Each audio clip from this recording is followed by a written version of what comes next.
बहुत समय पहले की बात है। किसी राज्य में एक सुंदर सा राजकुमार रहता था। उसका विवाह बहुत ही जल्द एक सुंदर सी राजकुमारी के साथ होने वाला था। पूरे राजमहल को अनेकों तरह के फूलों से सजाया गया। राजकुमार अपने कक्ष में था। उसने खिड़की से बाहर झांका तो मौसम बहुत ही सुहावना हो रहा था। राजकुमार अपने घोड़े को लेकर बाहर घूमने चल पड़ा। वह महल से बहुत दूर निकल गया। रास्ते में उसे प्यास लगी। राजकुमार पानी की तलाश करता हुआ एक जलाशय के निकट जा पहुंचा। वह जलाशय से पानी पीने लगा। तभी वहां एक जलपरी प्रकट हुई। राजकुमार, यह क्या किया तुमने? यह एक श्रापित जलाशय है। जो कोई मनुष्य इसका पानी पीता है वह प्रत्येक रात को एक भयानक राक्षस बन जाता है।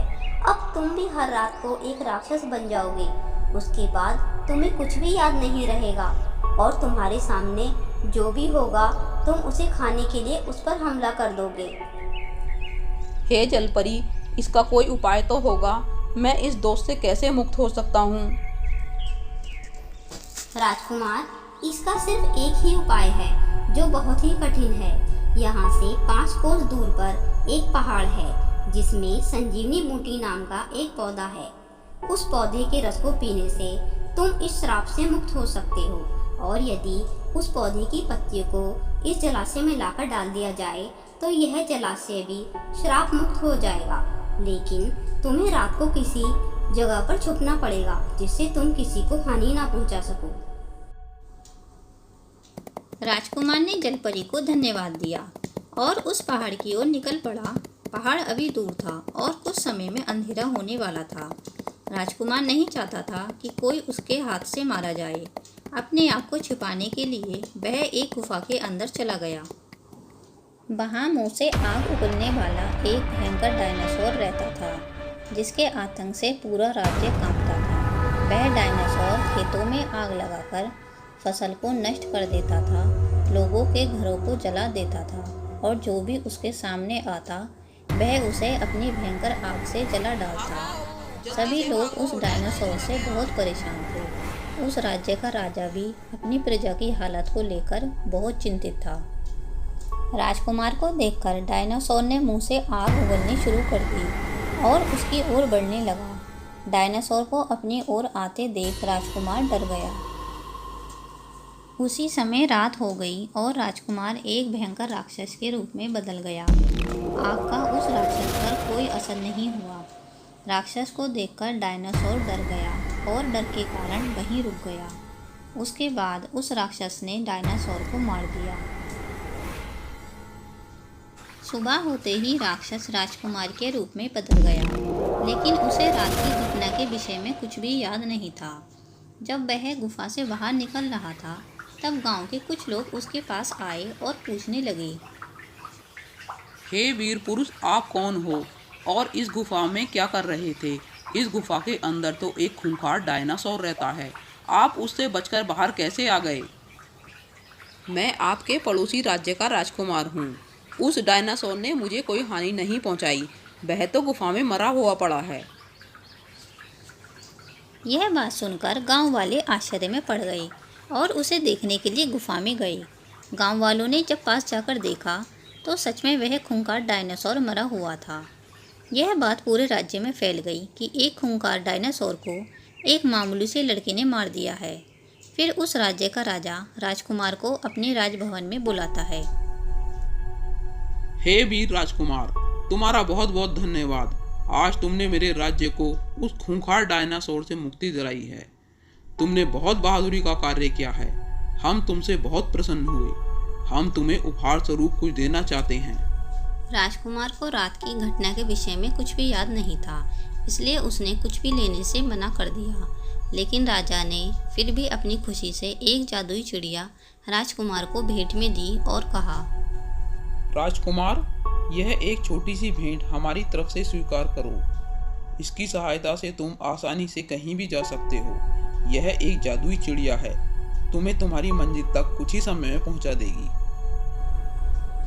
राजकुमार ने उपहार में दी गई जादुई चिड़िया स्वीकार कर ली तथा उस चिड़िया पर बैठकर रात होने से पहले उस पहाड़ की ओर चल पड़ा जहाँ पर संजीवनी बूटी का पौधा था। वह कुछ ही समय में पहाड़ के पास पहुँच गया और संजीवनी पौधे को ढूंढने लगा। रात होने वाली थी कि तभी एक चमकता हुआ पौधा दिखाई दिया। राजकुमार समझ गया कि यही संजीवनी बूटी का पौधा है। राजकुमार ने जैसे ही उस पौधे की पत्तियों को तोड़ने के लिए अपने हाथ आगे बढ़ाए, तभी एक तेज रोशनी के साथ आवाज आई। ठहरो, तुम इस दिव्य पौधे की पत्तियां नहीं ले सकते। आप कौन हो और दिखाई क्यों नहीं दे रहे हो? हम इस पर्वत के पहरी देव हैं और संजीवनी बूटी पौधे की रक्षा करते हैं, जिससे कोई इस पौधे का दुरुपयोग न कर सके। तुम यहाँ क्यों आए हो और इस पौधे की पत्तियों को क्यों तोड़ रहे हो? राजकुमार ने पहरी देव को सारी बात बता दी। इस पर पहरी देव ने कहा, राजकुमार, तुम इस पौधे की सहायता से या तो स्वयं श्राप मुक्त हो जाओ या फिर उस जलाशय को श्राप मुक्त कर दो। अब यह निर्णय तुम्हारा होगा कि तुम किसका चयन करते हो, अपना या उस श्रापित जलाशय का। राजकुमार ने कुछ क्षण विचार करने के बाद कहा, हे देव, मैं श्राप मुक्ति के लिए जलाशय का चयन करता हूँ, क्योंकि यदि वह जलाशय श्राप मुक्त ना हुआ तो उस जलाशय का पानी पीने से अनेकों राक्षस उत्पन्न हो जाएंगे, जो न जाने कितने लोगों को हानि पहुंचा सकते हैं। जलाशय की श्राप मुक्ति में ही सबकी भलाई है। राजकुमार, हम तुमसे बहुत प्रसन्न हैं। हम तुम्हारी परीक्षा ले रहे थे और तुम अपनी परीक्षा में सफल हुए। तुमने अपने हित से पहले दूसरों के हित के विषय में सोचा। तुम्हारे अंदर एक महान राजा के गुण हैं। अब तुम इस संजीवनी बूटी पौधे की सहायता से स्वयं भी श्राप मुक्त हो सकते हो और उस जलाशय को भी श्राप मुक्त करा सकते हो। राजकुमार ने पहरी देव को धन्यवाद दिया। उसने संजीवनी पौधे की पत्तियों से स्वयं को श्राप मुक्त किया और कुछ पत्तियां लेकर वहां से चला गया। राजकुमार जलाशय के निकट पहुंच गया और उसने संजीवनी पौधे की पत्तियां उस श्रापित जलाशय में डाल दी। तभी जलपरी प्रकट होती है।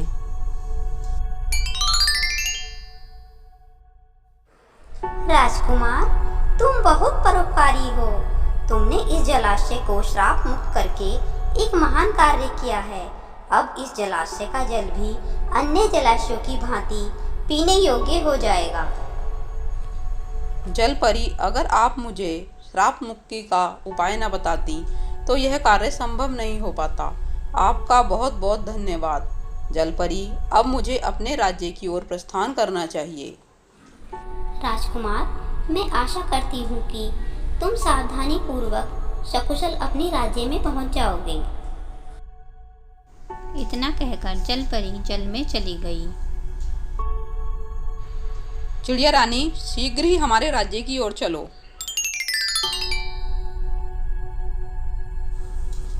राजकुमार जादुई चिड़िया पर बैठकर अपने राज्य की ओर चल पड़ा और शीघ्र ही अपने महल में पहुंच जाता है। चिड़िया रानी, अगर तुम मेरी सहायता न करती तो मैं श्राप मुक्त नहीं हो पाता। तुम्हारा बहुत बहुत धन्यवाद।